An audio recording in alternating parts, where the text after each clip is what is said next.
Help. I'm surrounded by vampires. Time vampires. This is the third episode on time vampires. And they are, when I think about it, literally everywhere we look. Most people don't lose hours all at once. We lose them a few minutes at a time, much the same way that a vampire, you know what they do. People lose your time a few minutes at a time. We don't notice. We check notifications, we refresh our emails, open social media for just a second. Who's done that? Pick up the phone without even realizing why. Where did my time go? Something dangerous just happened.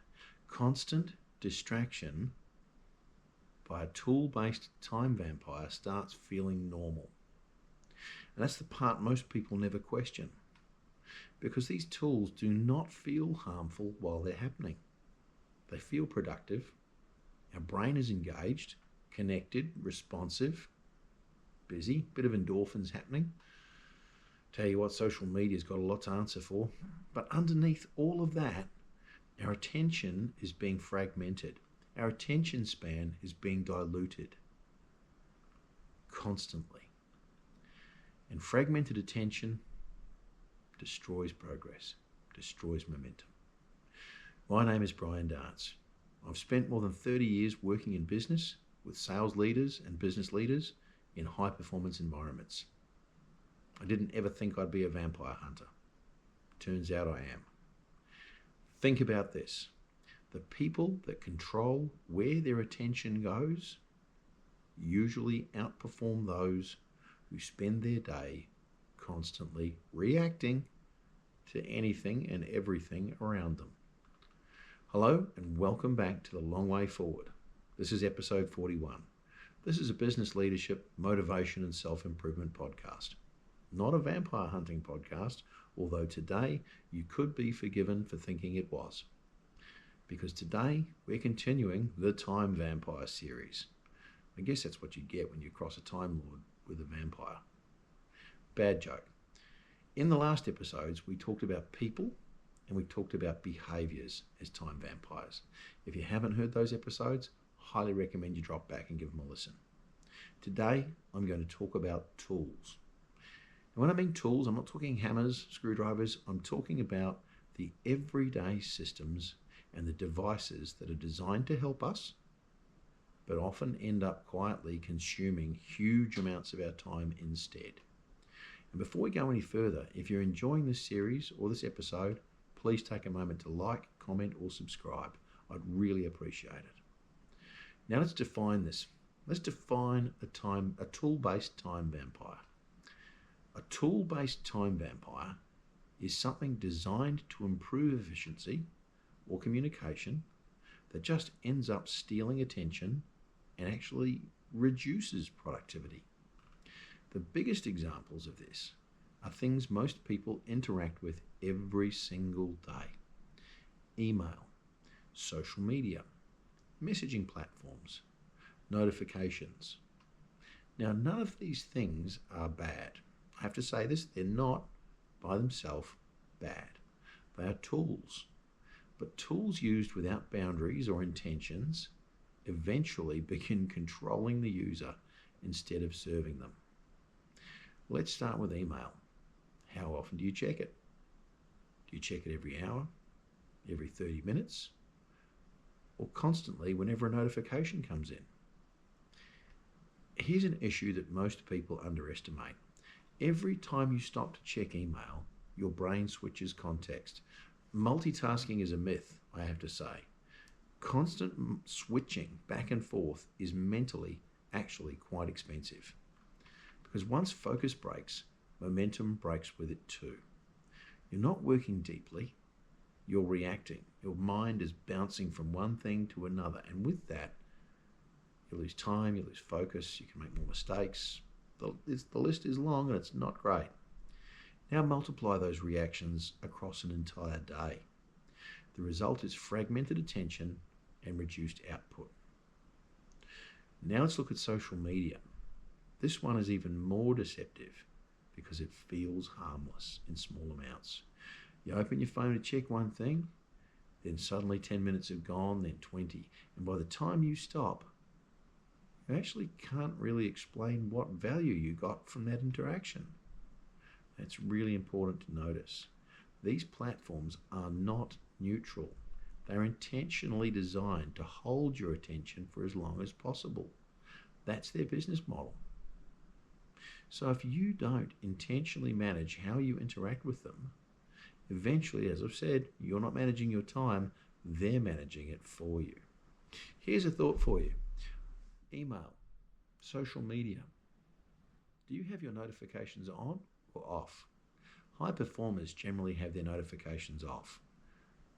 I'll come back to that and the benefits in a little while, but I will take you back to a period when I had notifications on and I would have a beep or a ping from my phone about every 2 minutes of a business day. It would be emails, it would be messages, it would be meeting reminders, meeting invitations, and then there was the odd, ping from LinkedIn notifications.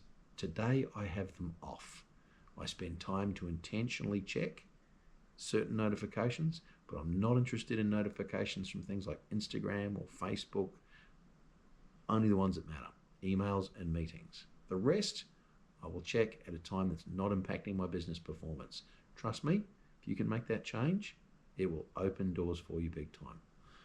That's what all the leaders and the winners do, mate. If you're constantly checking Instagram notifications and seeing what Kim Kardashian had for breakfast, or what Kanye said, or what your favorite political leader said, then the next thing you know, 20 minutes is gone and you got nothing from it other than knowing what that person said or did. And on LinkedIn, I'm there quite a bit. I share a lot on LinkedIn, so if you want to connect, by all means do so. It'd be great to see you there. Now let's pause for a second, and I want you to think about the last hour of your day. How much of your last hour was intentional, and how much of it was reactive? It's a great question, because awareness is where change begins. Let's talk about solutions. First, reduce the frequency of the things that you do. Most things don't require immediate attention. You don't need to check emails every few minutes. You don't need to respond instantly to every message. Batch your communication. Check your emails at scheduled times. Respond to messages intentionally instead of continuously. I find responding to emails, I'll generally do it late morning, early afternoon, and again late afternoon. Why? Because the most important things that require my full attention, I do them first thing in the morning. Then batch email responses, then on to another task. Then it's time for lunch. After lunch, respond to a few more emails. Then the afternoon productivity begins. That's a structure. And if you're responding to messages intentionally like that, you've created a structure instead of just reacting. And second, and I touched on this before, turn off all non-essential notifications. This matters more than most people realize. Drops your stress through the floorboards. It's fantastic because every notification creates a decision point that you have to make, and constant decisions and interruptions create mental fatigue. Even if you do not fully engage with the notification, your focus is still interrupted, and that adds up pretty quickly. Third, create friction around distractions. This is really technical, but you'll stay with me, you'll get it. If something repeatedly pulls your attention away, make it hard to access. Move the app, log out of the website, close the window, or if you're driving, put your phone somewhere where you can't see it so you don't see text notifications or anything. You're concentrating on driving. If the phone goes, you can obey the law, touch the steering wheel activation and speak if you're licensed to do so, but you're not worried about Facebook or any of those other notifications. Time for that when you've reached your destination. Small amounts of friction reduce automatic behavior dramatically. Let's go a bit deeper. This conversation, though, isn't just about technology. It's about intention and attention, because attention is one of the most valuable resources that you have. Because wherever your attention goes, That's where your progress goes. And if your attention is constantly wandering, constantly fragmented, guess what? That's what's going to happen to your progress as well. And that's why managing this is so important for results. I'll make it practical for you. Pick one tool, just one. Call it email, social media, messaging platforms, notifications. Then change just one behavior around it. Reduce the frequency. Set a boundary. I'm only going to check my social media while I'm on lunch, and it'll only happen for 15 minutes. You create a structure. Start small. Those changes will deliver you so much more time, and they'll deliver significant outcomes for you in the long term, sometimes even in the short term. And that's got massive implications for your future. Here's something important. Please pay attention to this. It is important. You don't need to eliminate those tools completely. That's not realistic. It's not fair. But you just need to regain control over how they are used.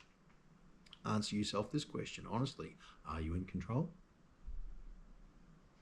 If you're not, you need to be. If it was alcohol and I said to you, are you in control? And you said you weren't, and it was impacting other people in your life, you'd know you need to do something about it. Well, your socials or your email checking or your messaging, are you in control? Is it affecting other areas of your life? If you're not, and it is affecting other areas of your life, you need to do something about it. Get your life back on track.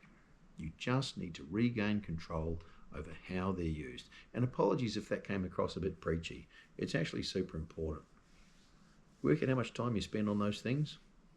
That could be the time you could be using to get fit, or walk your dog, or spend time telling your wife how much you love her, or significant other, or wherever you are in life. Use those tools intentionally. Ignore them intentionally. That's the shift. Now let's close this out. A tool-based time vampire is difficult because they feel so normal. They feel harmless. They feel useful. They feel necessary. But over time, they quietly consume hours of attention and destroy momentum. Hours become days. Days become lost progress. So protect your attention intentionally from the time vampire that are the tools in your life, because your attention shapes your direction. And your direction, that's your future. Your time is far too valuable to hand away unconsciously. Here's the thing. Ever notice that most social media is free? Trust me, if something is free, you are the product. Think about that. Now, if this episode gave you something useful and it's practical, it's delivered some benefit, please take a moment to drop a comment or subscribe. That'd be awesome. Remember, the biggest changes in life begin with the smallest adjustments. This is the Long Way Forward podcast. Thank you for being here, and I hope to see you in future episodes.